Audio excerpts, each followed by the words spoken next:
Yana Chua, ikaw ba ang pumatay sa biktima? Siguraduhin mo, hindi ka lang sa utang mapapaw. Charot! Ikaw talaga, hindi ka mabiro ah. Naalala ko lang ng mga bata pa tayo. Takot na takot ka nga sa gagamba eh. Pumatay pa kaya ng tao? Sabi ko na nga sa'yo, it's not funny eh! Uso kasi ngayon sa balita eh. Nainig ka lang ng utang, pinatay na. At sino may sabing may utang ako?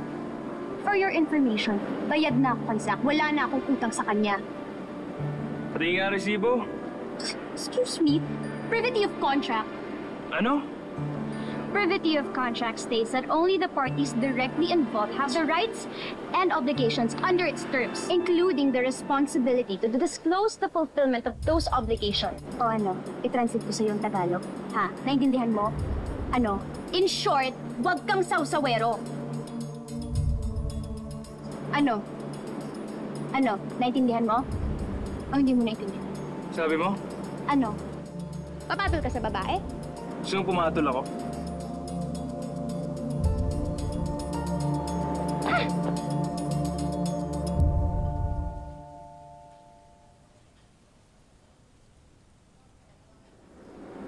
Kalalaki mong tao, pumapatol ka sa babae. Inis na nga yung mukha eh. Kainis eh. Nag-Manila lang, nagka-amnesia na. Tinatanggi ba namang close kami dati? Yari ka sa akin. Bibisiting kita.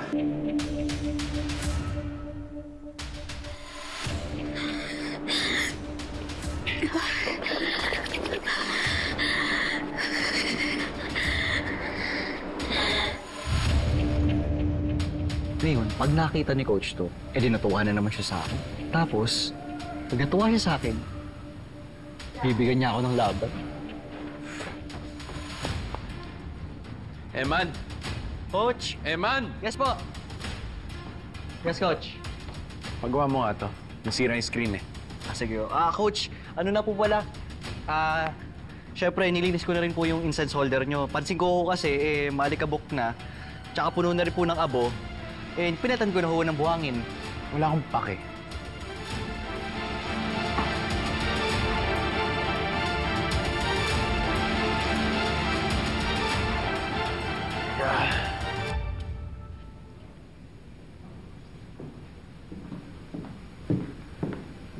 Finally, some good news. Where's my money? Here. But it's only half. Di ba ang usapan natin? Full by tonight. Not half. Not even quarter. Full! I'm sorry, but it's all I can give. But Zach, okay, don't worry. I have a promissory note. Okay, you'll be secure with this, and it says that I'm going to pay you. You just, okay, it's.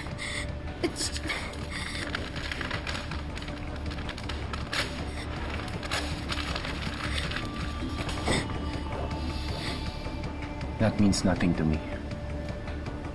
Oh, good news for you. It's only 7 p.m. Meron ka pang 5 hours. Pay me in full.